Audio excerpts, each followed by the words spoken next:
Yeah. That's right. They got my music playing again. I love this. I want to find this and like put it on my iPod. I mean, my God, this is catchy. I love these pay-per-view channels. They're so catchy. Like looking into the weather channel. It's kind of better. Yeah, except the weather channel. It's not pay-per-view, and nobody's gonna pay for the weather. Exactly. Well, some weirdos would. Okay, right. let's just change this. You said change, and you said change on the TV. That's like, I swear I didn't plan that. Yeah, let's never call this. All right. No, because we're going. Sit down. Sit down. I'm a big man. You're putting me out. Let's hug it out. Oh my God. Okay. Speaking of hugging. Well, that comes later. Alright. Anyway. So, Night of Champions just ended. Overall, I gotta say, it was a far better show than SummerSlam. Way better show. Yeah. I concur. It's extremely better than SummerSlam. While SummerSlam felt very decent at best, this show actually felt, very good. Every match was, I think every match was solid. Every match delivered. Except the last one. Well, we'll get to that. Every match delivered the way the last one it should have delivered. Yeah. So let's just go ahead and go down match by match, talk about it, and yeah. Alright. Whoa. Before that, we did not quite see-ish the pre-show. We were in between making burgers and coming back and just seeing what was going on. Yeah, we just know that. That's not important at all. That's irrelevant. Like we come back and it was like. I am for Zack Ryder winning the Battle Royal. I'm not for Tensai even participating in the Battle Royal. He didn't participate. He did. He just stood there. Oh, yeah. He participated by getting eliminated. That was his participation. That was his participation points. I really don't know what he did. Yeah, because we were trained. What? Anyway. Alright, first match of the night was the pre-show lied to us. It said the first match was going to be the tag title match. The first match of the night was actually the Fatal 4-Way Intercontinental title match. With ribs? Yes, with ribs. I wish. We did have barbecue. People have ribs. The Miz defended the Intercontinental title against Rey Mysterio, Sin Cara, and Cody Rhodes. And yeah, this was a very good way to open up the night. It was very fast paced. It was constantly back and forth. Things was constantly happening. Very entertaining match. Very solid. At one point, they had Sin Cara and Rey Mysterio both down. Cody Rhodes and Miz were just kind of going back and forth of, I can beat him better than you can. Yeah. Just trading off shots. Yeah. That was kind of weird up until they started doing it. And then they were cheering for Cody Rhodes out of nowhere. Yeah. People like Cody Rhodes. I swear, he's going to be a world champion one day. Okay. Yes, they're smart. Also want to mention that. Of course, with all these multi-man matches, they always got to have the Tower of Doom spot. It was Sin Cara, Miz, and Cody, I think, was in the spot. Yeah. It was just like one big giant suplex, Tower of Doom. I love seeing that always. Yeah, Tower of Doom. And Rey Mysterio getting thrown out of the ring towards the end. It's like normal getting thrown out of the ring, but he kind of just went with the fly forward motion a little too much. His head ended up smacking like the bottom of the ring. Yeah, like I'm sure it hurt, but it hurt. I'm sure, but this is probably terrible to say, but it was funny. It was funny. It was funny. I'm sorry. Little entertainers, Yeah. The ending of the match was really creative. Sin Cara's been like putting masks on people lately. You said that's what's going on. I haven't watched SmackDown. Well, on Cody Rhodes specifically. Yeah, just Cody Rhodes. Well, Sin Cara went to twice. Sin Cara went to put a mask on Cody Rhodes, I guess, like distract him or whatnot. But it didn't work. Yeah, it didn't work. Somehow the mask ended up getting. I can't remember. Got put on. Miz interrupted that whole thing. Yeah, and then he countered Miz. Yeah, the Miz got the mask put on him, and he couldn't see, and he did the skull crushing finale on Rhodes, and he got the pinfall. Yeah. He doesn't need to see to win. Of course not. The mask was facing forward, but the mask was still covering his eyes where it's solid, so whatever. You just kind of had to fill that out. He's Willem Dafoe, man. He doesn't need no excuses. Dafoe. So, that's it. Sounds like the fake. This show is fake. Anyway. So it was a great match. Good way to open up the night. Next match, one that I was. Go ahead. One that I was really looking forward to, the tag team title match. Kofi Kingston and R-Truth, it seems it doesn't do anything, versus Hey man, Kane they do stuff. versus Kane and Daniel Bryan. Team Friendship. Wait, what? You didn't see the sign? No. There was a sign that said Team Friendship. I saw the Daniel Bryan plus Kane BFFs. I thought that was funny. That was funny. And all the hug it out posters. Hug it out. They actually did that during they hugged it out. This is They had a fight. Daniel Bryan hugged face it out. poster too. They had a fight during the match. It's like and then they hugged it out. yeah, like R-Truth was in the corner, their corner. Yeah. No, And- Kofi Kingston was in the corner. No, it was R-Truth. R-Truth. It was R-Truth. R-Truth was off the ring. No, No, because no, after no. that whole shebaggle thing happened, that's where Yeah, well, R-Truth he was, went and tried to attack. yeah, R-Truth was in the corner, and this is a spot where they throw their tap partner into the guy. So Kane's trying to throw Bryan into Truth. Truth moves out the way.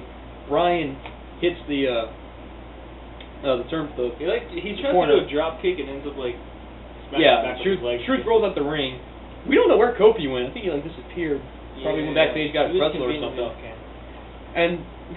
And then Kane and Bryan start arguing with each other, start shoving each other, and then Bryan just goes like, Let's hug it out. and they hug. He's become addicted to hugs. They hug That's right like there in the ring. It's the second or third time that he's willingly tried to hug it out after the original forced hug it out. Like, I know I said I wasn't really liking what they did with Daniel Bryan's character. I like it now. I've loosened up. I kind of like it. It's really hilarious. It really is. He is the tag team champion. He is the tag team champion. No, he's the tag team champion. Champions. And Kane's going to Disney World. That was actually, awesome. I had that for later. I had that for later Terrible, on. but awesome. I had that written down for later on. We'll get there. Not bad. Sorry. This match also had a creative ending. Kane was on the top rope, and Daniel Bryan pushed him. R-Truth was like trying to, or was Kofi? It was R-Truth. Kofi was on the ground.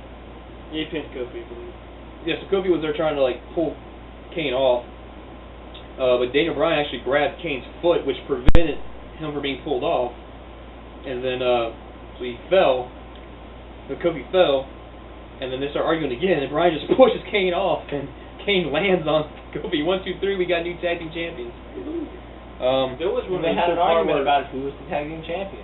where Kane and Daniel Bryan were outside the ring. Kofi went and did some kind of dive toward them.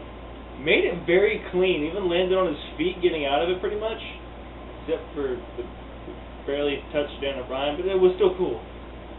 Yeah. And after the match, they argued like, "What are you doing? What are you doing?" Like, and they just start going off on each other. And then they start arguing about I am the tag team champion. I am the tag team champion. I'm the tag team champion. I'm the tag team I'm the tag champion. team I'm the champion. tag team champion. And then Kane just goes like, does this pyro thing, but nothing happens. And we're like, For like 2 seconds. and then boom! And we're like, whoa, okay. So I guess nothing. I guess it was a botch, or was that? Funnier though is that whenever he did that, the instant his arms went down, Daniel Bryan just like flinched, freaked out like he usually does. But with no fire, it was just funnier. It was funny. And nobody cared about Kofi and R-Truth. Yeah. Literally no one cared. They cheered like one time during the boom splash, is that what it's called? Boom drop. Boom drop. The crowd was all for Kane and Daniel Bryan. Yeah. And they went absolutely nuts when they won. But yeah, I'm going to agree with you, Blake. They need to change the title design. Yeah, they look like pennies.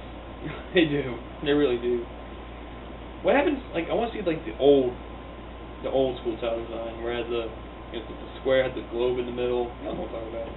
Back in the Attitude Era. Yeah. Alright, next match was for the United States title. My man, Antonio Cesaro versus Zack Ryder. And what I thought was... Who won the Battle Royal? Yeah, Zack Ryder won the Battle Royal earlier. He now has a history of doing that twice in a row. I knew Cesaro was still going to win the title. Like, he was going to win the match. I knew it. That was a shame. I really want Ryder to win. But for a match, I wasn't really like expecting to be that good. Actually, it was a pretty good match. It was a good back and forth match actually. Zack Ryder did very innovative. Did have a flurry of offense that made you think, okay, maybe he's going to win. So I'll give him that. That, and it wasn't like a whole like 10-second offense thing and then break and then go back to it. He was like on him for like a minute straight. I know it was So, crazy. More than a minute. You know, like a good while he Well, I'm just trying to compensate for like in the moment time. Yeah.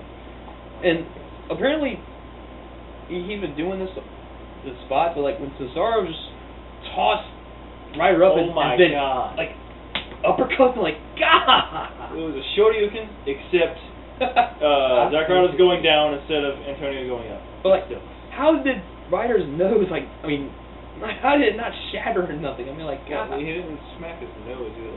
He smacked something. Yeah, his form went like across his jaw. Okay, well, how did his jaw not shatter? I mean, like, jaws of steel. That was the bite his tongue off. That was Dude, that could have happened. That really could have happened. If I started seeing blood from the mouth, I'd be like, okay, he's pinning him now. That was one of the sickest spots I've seen in a while. No, he would just take him out. Wow. I mean, wow, that was crazy. And it was a clean win, no real interference. If we had, wait, he did drag him out from the broken move. If we had DVR'd that, I would have just rewind that like several times. I just want to see a loop video on YouTube now. Nothing like it's just God. You will see a slow mo like thing where they do like the shadow images thing. Mm-hmm. You will see that eventually, and it will show you. So yeah, that turned out to be a pretty good match. Next was Dolph Ziggler versus Randy Orton. This was pretty interesting. That was a really good match. I just like Dolph's matches a lot. Well, yeah, because Dolph is, his best play dead superstar there is.